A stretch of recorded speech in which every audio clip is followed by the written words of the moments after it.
Welcome to Shifting Impressions, conversations with the realm of beings, with me, Greta Chamberlain, and the realm of beings. Shifting Impressions, which is one of the vehicles that supports the transmission of the realm of beings, is here to assist you in delving into your being by providing numerous topics and discussions for you to intake as you deepen your connection with your inner world. Shifting Impressions is here to assist you in strengthening yourself as you excavate to understand your true nature. Join us today and learn to shift your mindset, shift your thoughts, and shift your focus to recreate your life and produce a new you. Shifting Impressions starts now.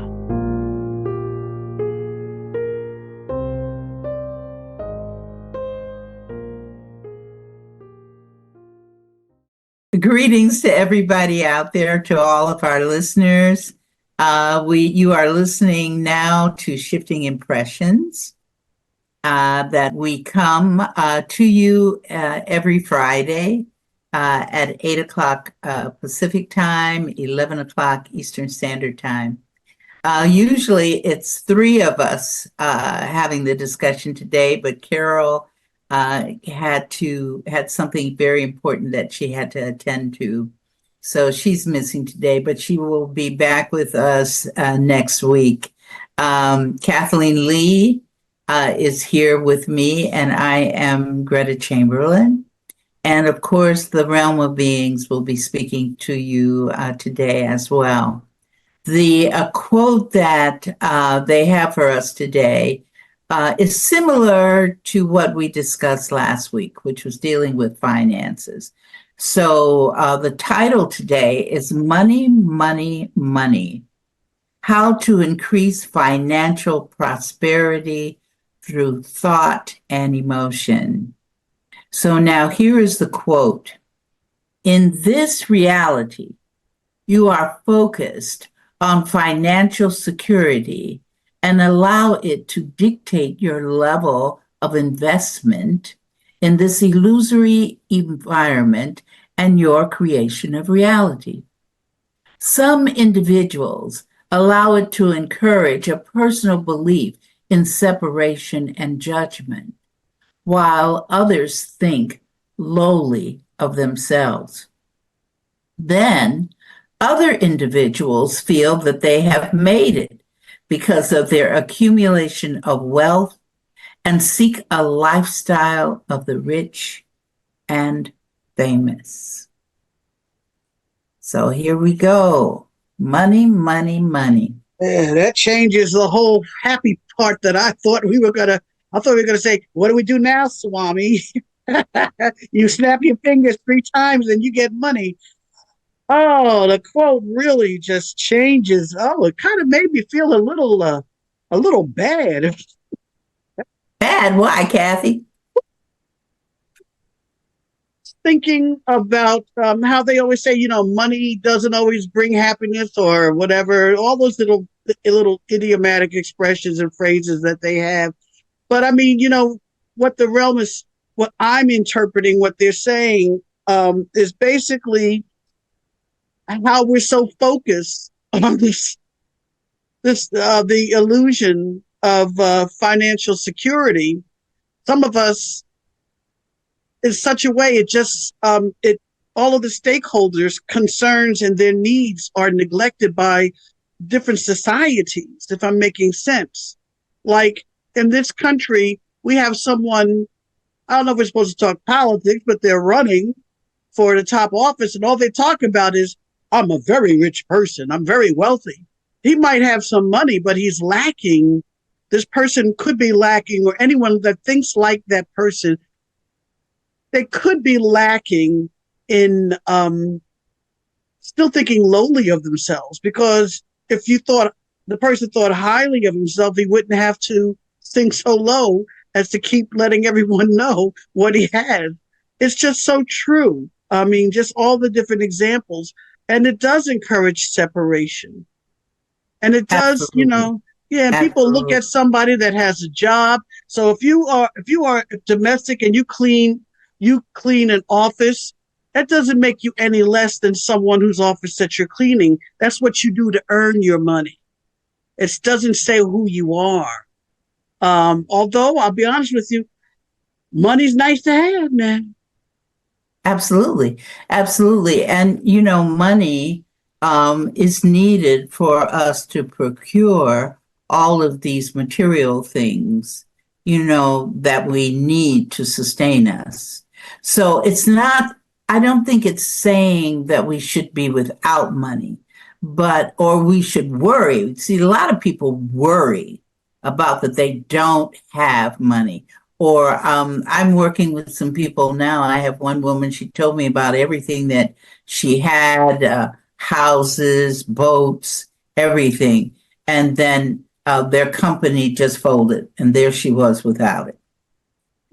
So that's a creation of reality. I didn't get into with her, well, why would you want to go from riches to rags, or from rags to riches, which is a term that I've heard people use.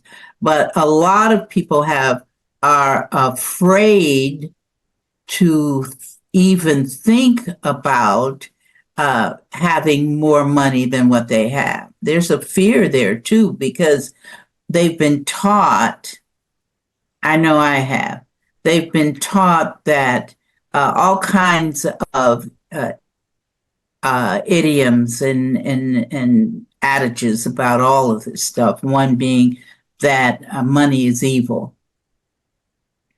And one woman, she wrote so many things. I was going to share that with everybody here on the podcast.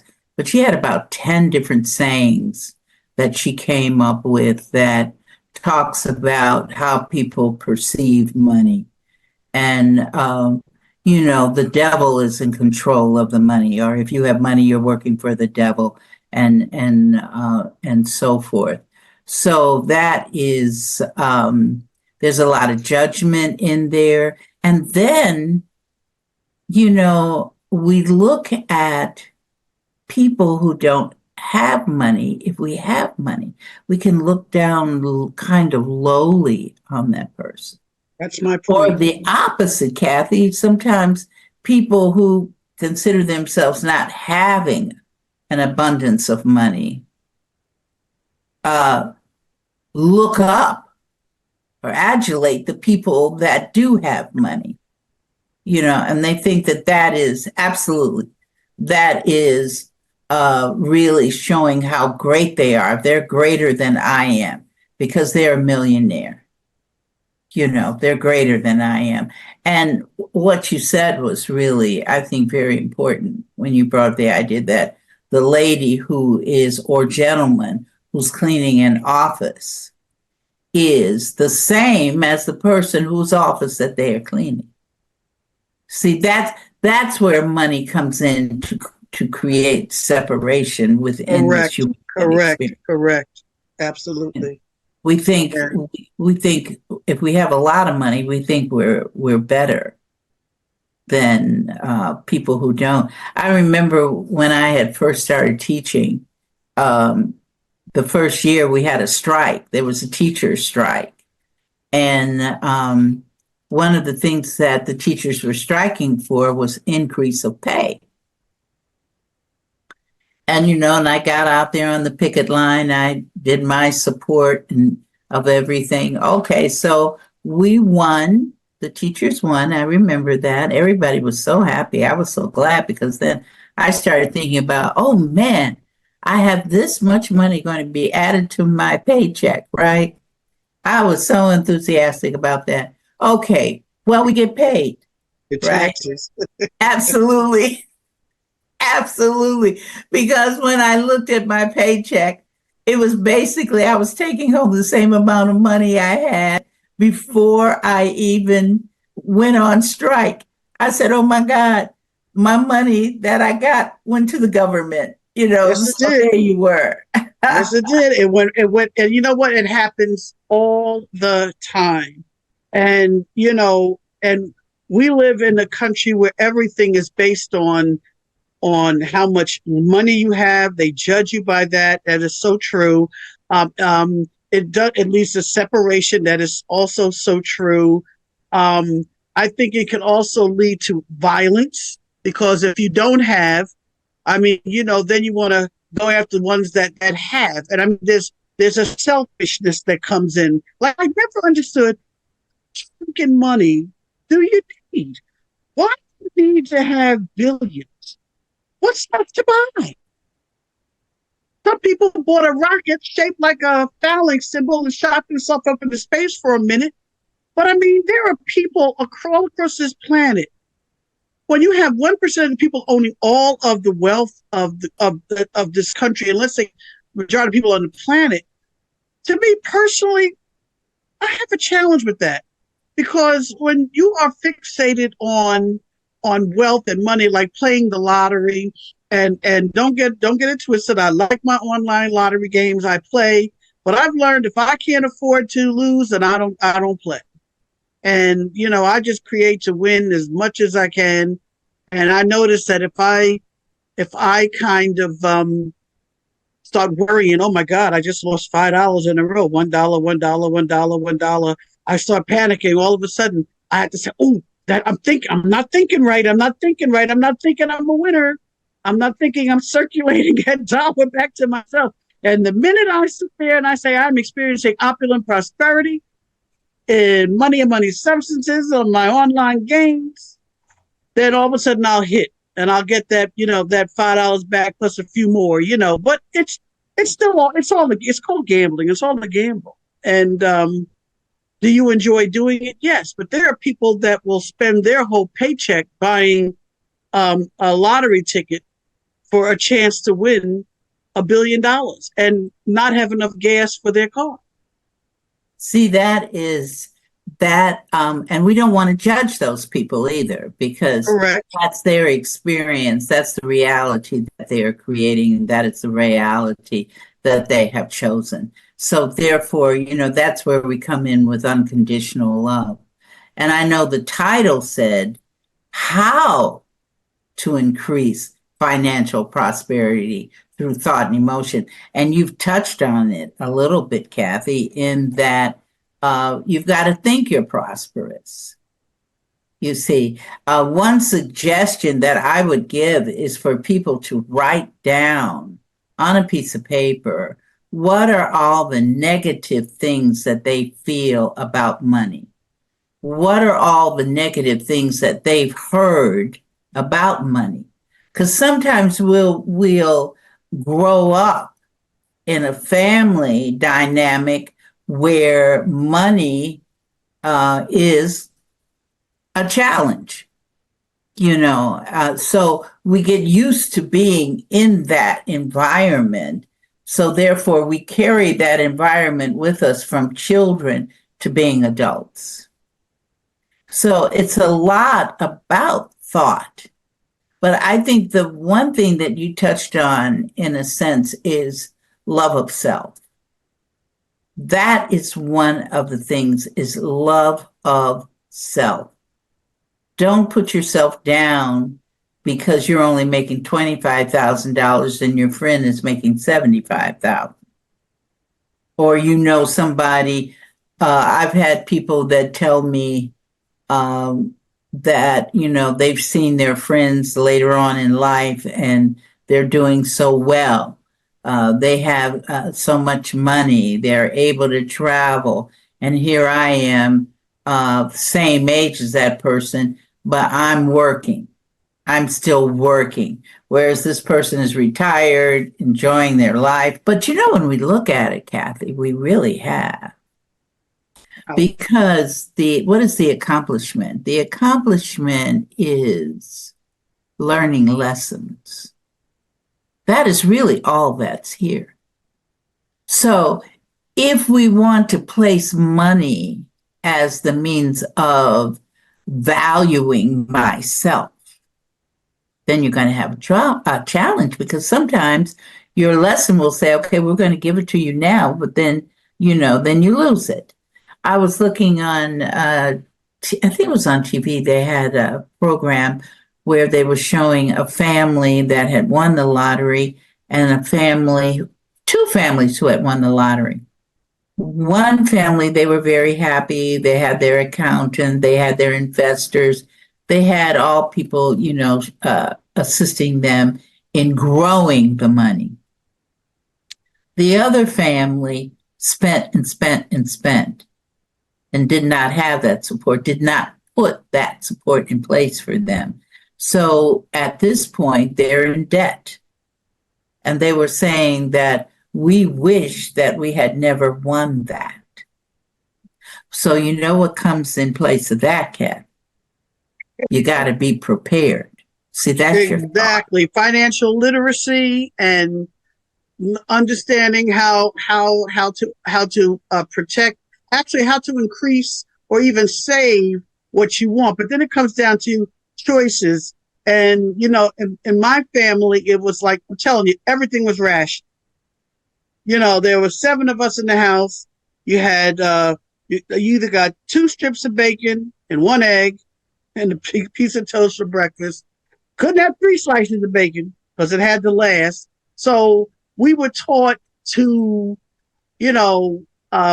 ration out food. Like my mother would buy a pound of ground beef, and one of my aunts said she had 9 kids, so she had to stretch that 1 pound of beef to feed 9 people. So she found some soybean mix and put it in, and that 1 pound became 1.5 pounds of beef. And so when you are conditioned, but my parents were Depression era children, and so was your parents, and so you're growing up with those epigenetics of the feelings of lack, and you have to save.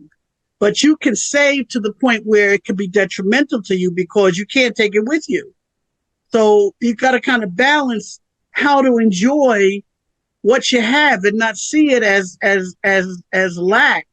And I don't know what else to say. I really don't. I kind of got a little just thinking about what the values of money that I was taught, and why we talked about last week about how hard it was for you to go get that dress. Yeah.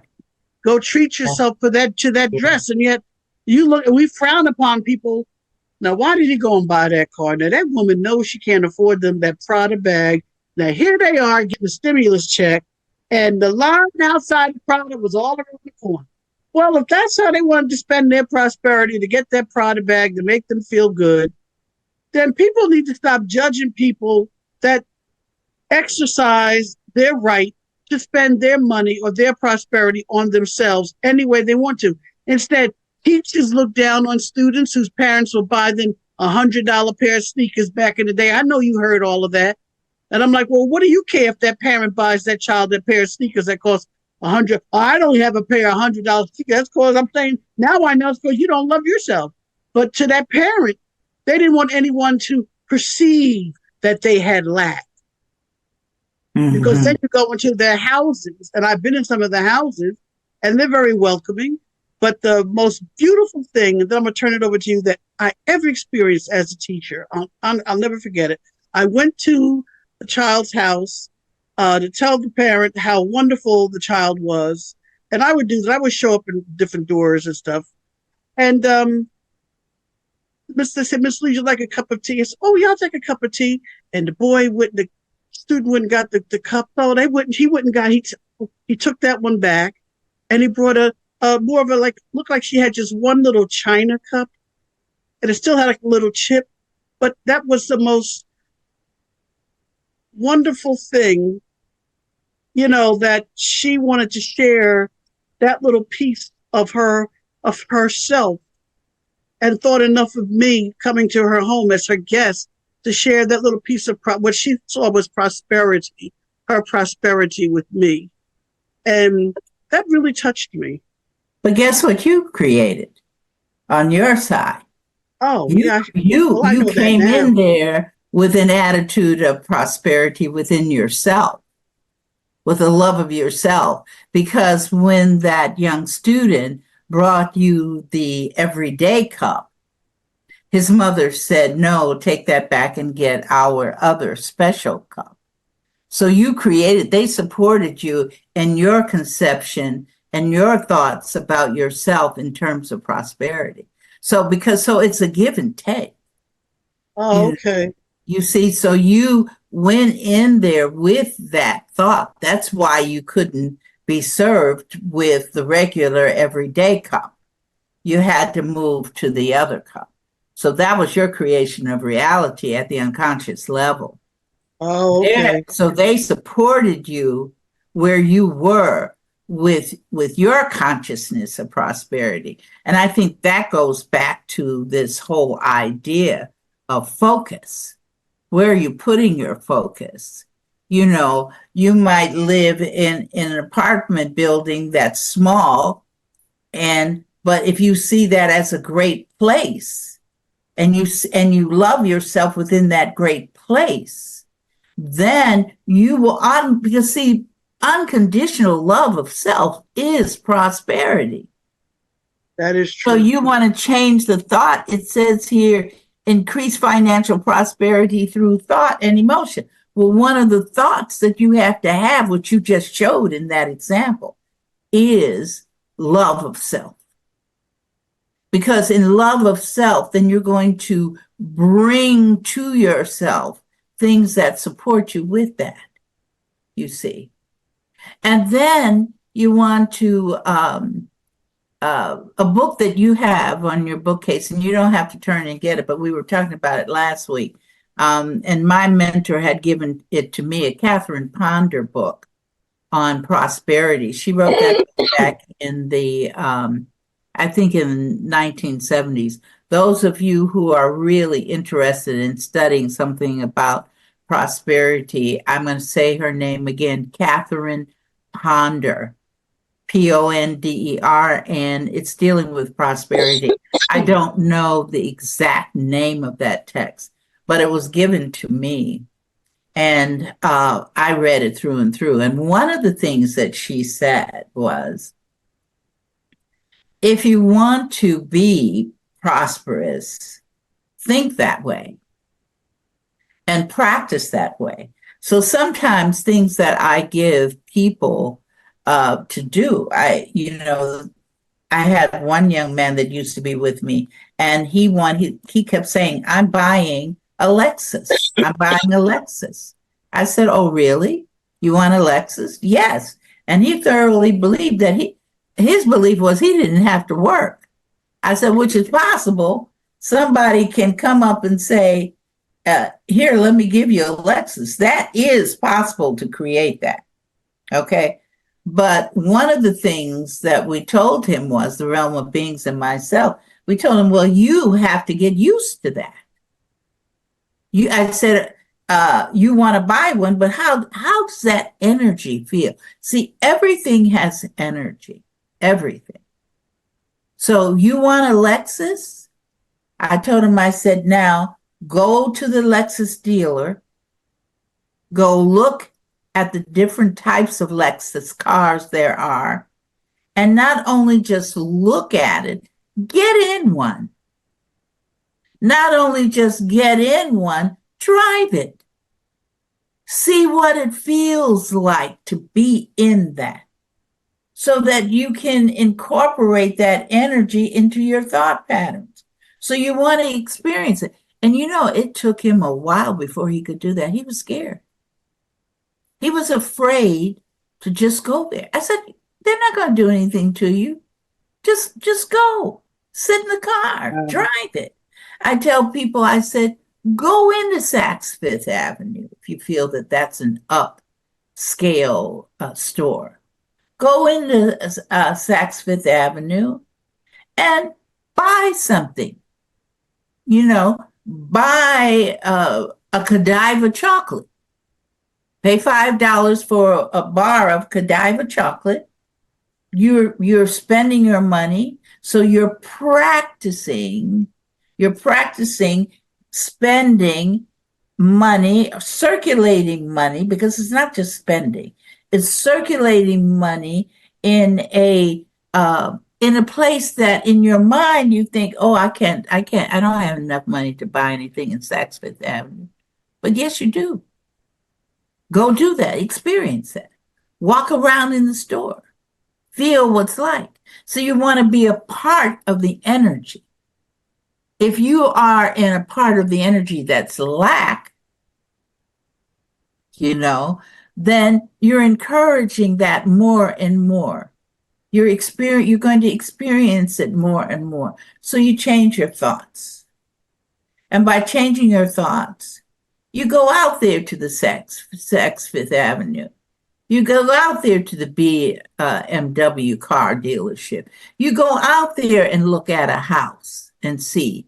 Walk in a house that's $300,000 or $400,000, or a condo that's $100,000. Go check it out.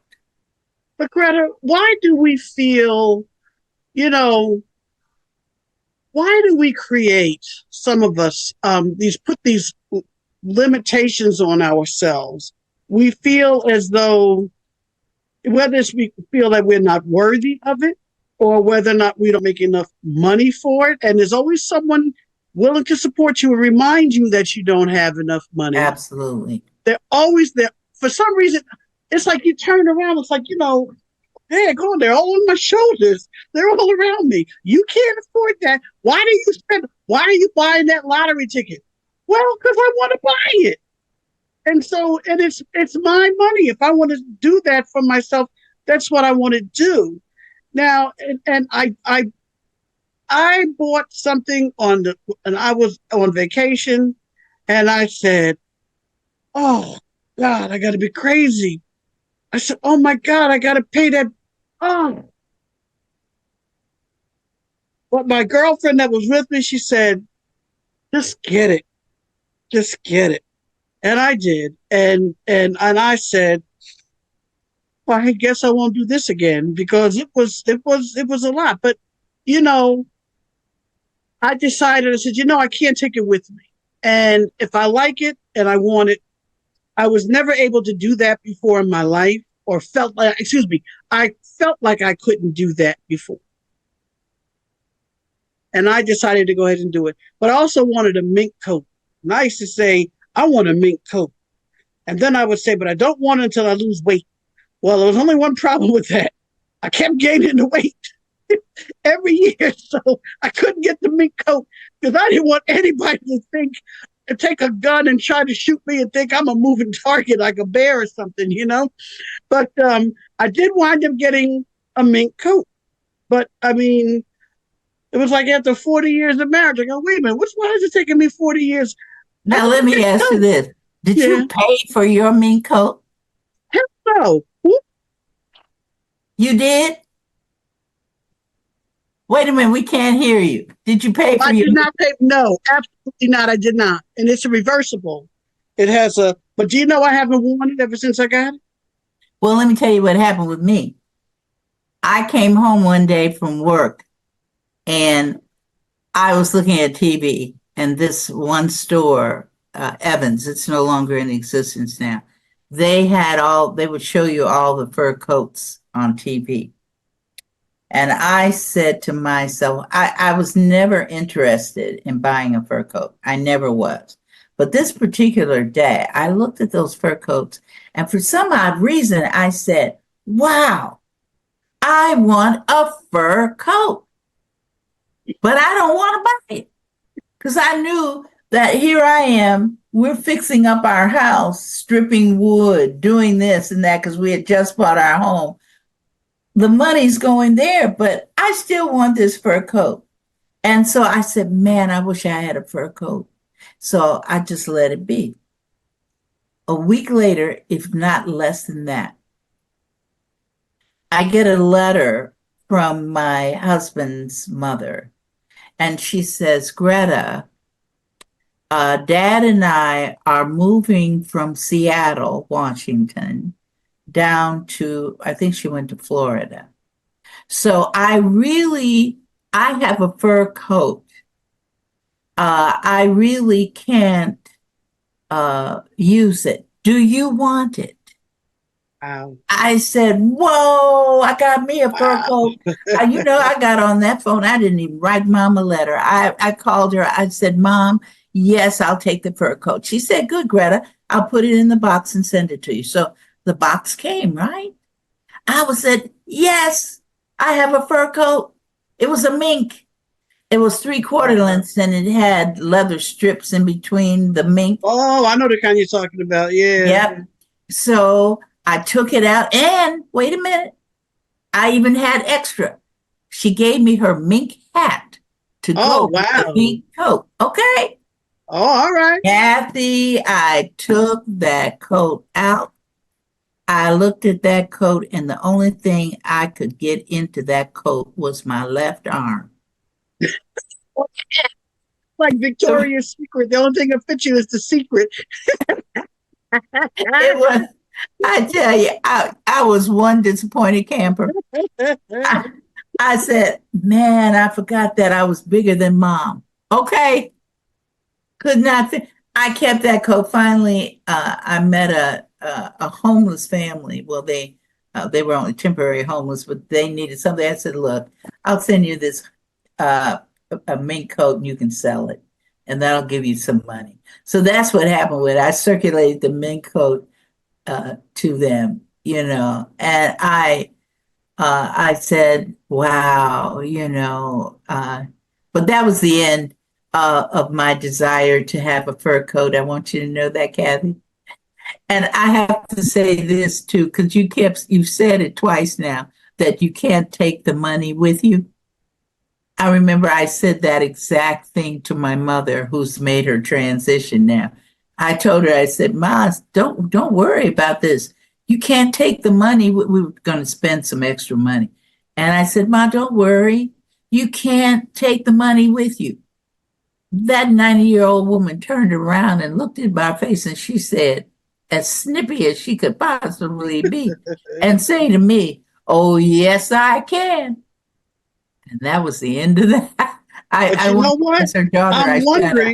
I'm wondering if when she went in her transitional portal, does she create to take her? Is her money there? Now that's interesting. Yeah, because she said, I'm not going to say that anymore. I'm taking mine with me, or the same. Well, yeah, I'm going to create to have wealth wherever I go. Absolutely, because we're going to love ourselves. I think Moxie's letting us know that it's time for us to move on. It went real fast, didn't it? It sure does. So, audience, we're going to be back very quickly. But right now, we're going to take a break. And when we come back, then Kathy's going to be conversing with the realm of beings about how do you increase financial prosperity through thought and emotions, and really what is money to us. All right. See you when we get back.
Welcome back. This is Kathy Lee coming to you live and in living color.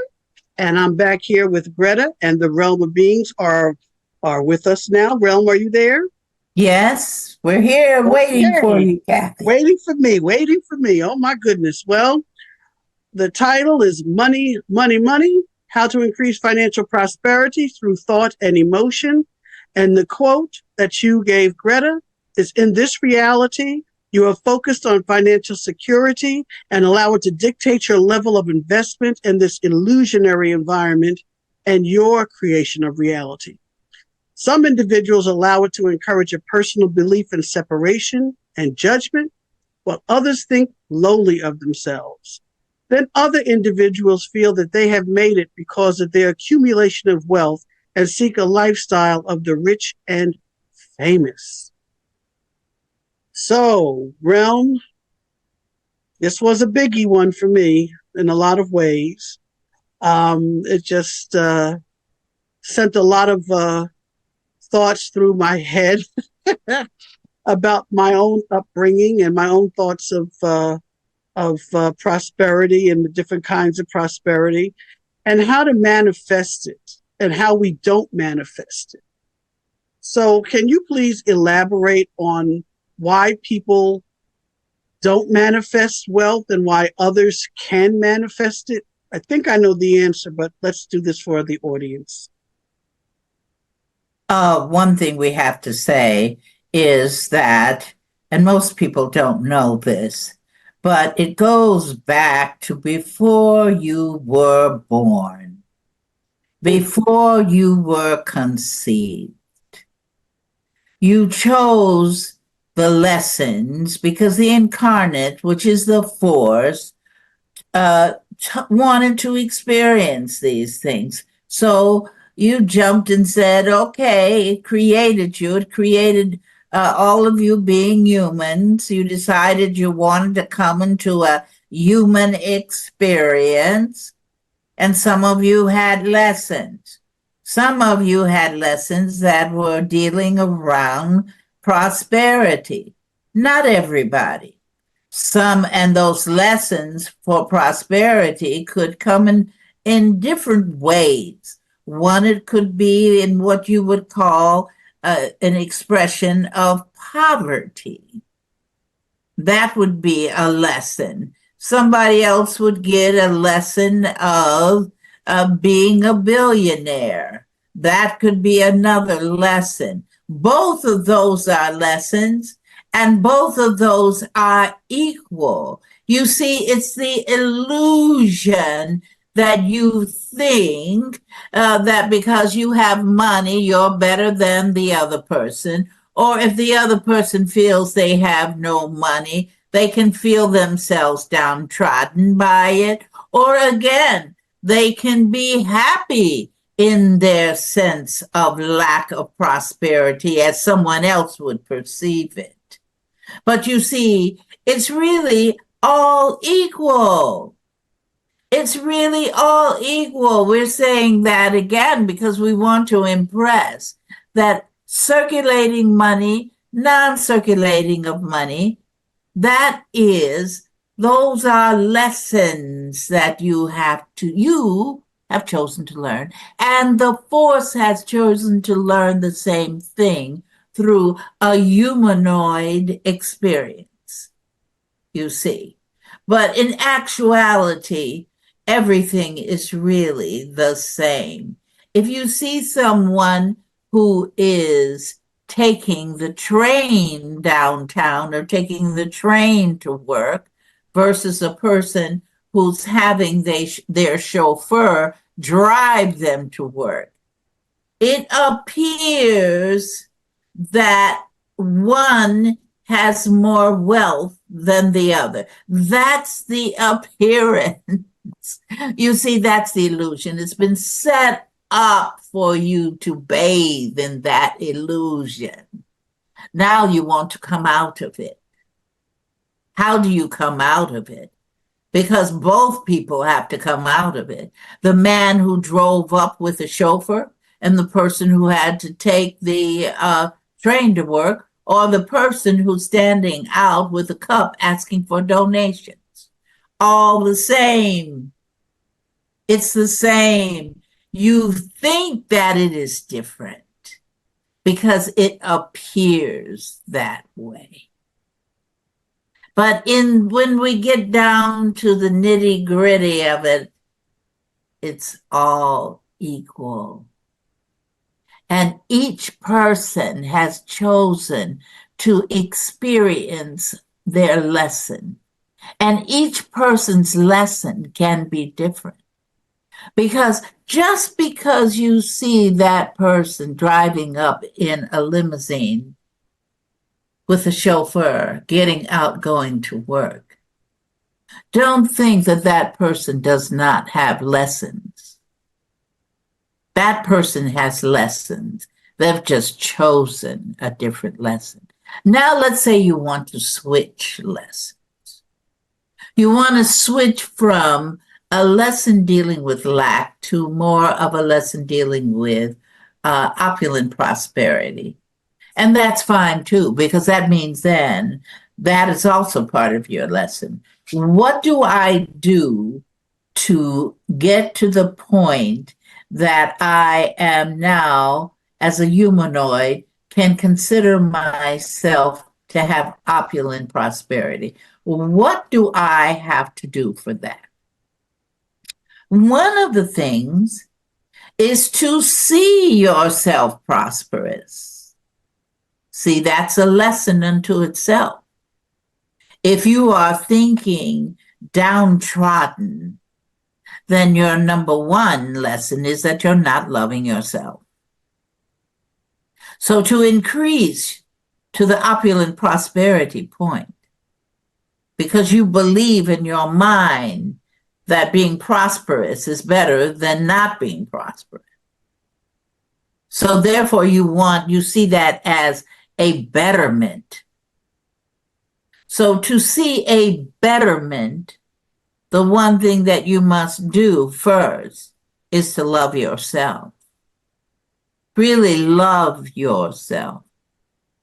Look how many people in this world grew up with families that had a challenge with prosperity. Yet those people have grown to have prosperity and are millionaires and billionaires, you see.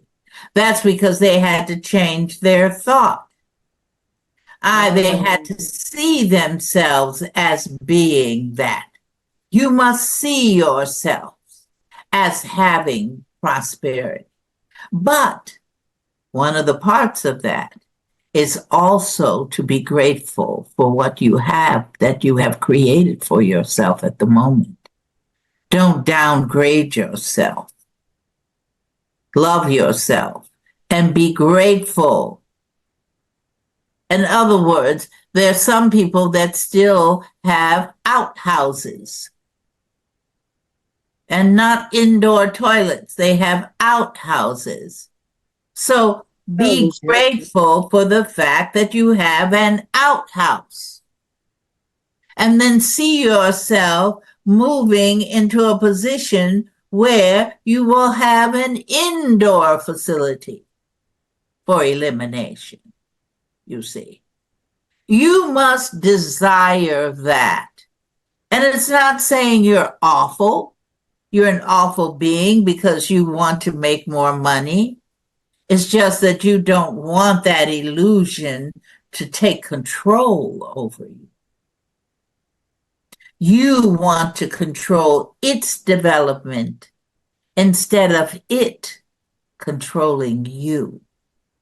But Realm, I need to ask this question, or actually more. I don't really even know if it's a question or not. An observation. Why does it seem that we always create these obstacles, whether we're blaming someone else for our lack or blaming a condition that epigenetically that we found ourselves in? Let's say if we chose to be, I don't know, let's say an African American, a descendant of a formerly enslaved family.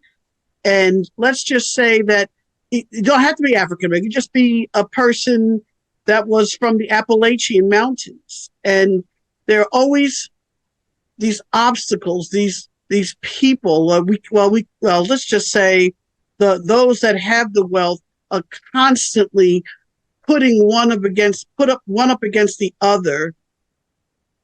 Who's creating that? The people that it's happening to, or the people that want to keep the wealth? They don't want to share the wealth. And do they have any obligation to share it? And if not, how do we get our piece of it? Am I going too many different directions? That's okay, Kathy. But the main thing is to always be focused in creation of reality. You see, each person has to create that. It's not contingent on somebody else. Getting wealth is not contingent on the person who lives 2 blocks down the street from you. That's not where it is. It's always with you. Everything that you experience on the personal level, you have personally created. If you decide, you don't worry, in other words, Kathy, you don't worry about who has what. You don't have to worry about, well, that person has wealth and I don't. Don't compare yourself. There's no need. That's why we said that all 3 of those people are the same. The one standing out with a cup, the one taking the train, and the one coming up to work in a chauffeured limousine. It's all the same. It's where do you wish to be? Where do you wish to be to experience your lesson? If you've decided that your lesson now you've experienced lack, you know what it is to wake up and not have food on the plate. You know what it is like to live homeless, and you've decided that I don't want to do that anymore. That's fine. That's a change of thought, Kathy, but it's not dependent on anybody else but you. The person must change. When the person changes deep inside their self and knowing and appreciating themselves, then they can appreciate and develop and see themselves more prosperous. Therefore, they can create that circulation coming to them. Yes, but it seems like most people, I could be wrong, always look outside of themselves. Like there are people that will go into a church and just they pass trash cans around to collect money. And in their belief system, the more they give to the church, the more they get back. And that's their personal belief. And they go in and they do that. The only ones that seem to have that opulent prosperity are the people that push the heavy trash cans back up to the front of the altar where the person, has preached. But see, that's your judgment call, Kat. Oh, okay. And that's not only your judgment call, but that is your perception of what is happening. That is correct. See, if somebody believes that I'm going to give to the synagogue, or I'm going to give to the mosque, or to the church, or to the temple, and that they believe that in giving so many tithes to the church, it will come back to me. Guess what? It'll come back to them? That's right. They're going to create that because they believe it. I see. I got you. Remember, everything is creation of reality. And different people are creating prosperity in different ways, you see. But it's all the same. Yeah, but then you punish some people that go out and they create to be punished, I guess. But I'm speaking now to people that really are learning about the creation of reality as I am. They'll go out and they'll rob a bank. I mean, they're increasing their prosperity. It's not to say they're going to get a chance to enjoy it, but there's someone in California that walked away. But now look at that. Mm-hmm. We need to examine, not to cut you off, but we need to examine that example. If somebody's coming to rob the bank, what does that tell you about the heads of that bank. They don't think they should have it, or they're worried about being robbed. No, they have a fear of being robbed or a fear of losing the money. And it could be the whole board of trustees could believe in that. So consequently, when you got 5 banks all along the road, and here comes the quote unquote bank robber, and that person's going to stand there and say, okay, which one do I want? You see, some people have been known to rob all 5 of them at the same time, one right after that's like the other. Bonnie and Clyde. Bonnie and Clyde. Hey, they created that fear, and that's why they were successful until they felt they shouldn't have it, and they got shot up in the car. Right. Or they didn't die so much that they felt that they shouldn't have it, as it was to get shot up in the car means that was time for their transition that they had chosen. Because you can't die, and you die at the point in time that you have created to do that. You have set that timeline for yourself. And you know that timeline is set before you're even conceived. So Bonnie and Clyde decided that they were going to terminate at that point. And then they created the individuals to come and assist them in moving. You see, everything is always creation of reality. Everything is. There's no way that you're going to get around creating your reality. And it's always create, support, create. What you want to do is look at you. Where is it that I am right now?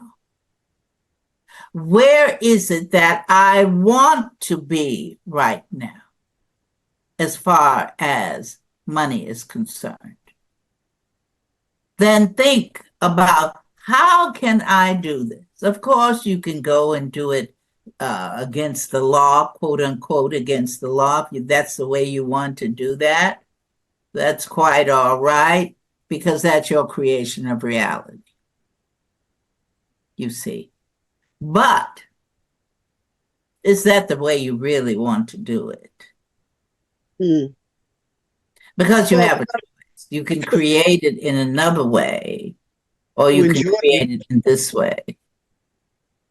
Either go ahead, Kathy. What were you saying? No, I was just thinking about this whole quote for today, and how when I look looking outside of myself. No, I'm going to look inside of myself for this one.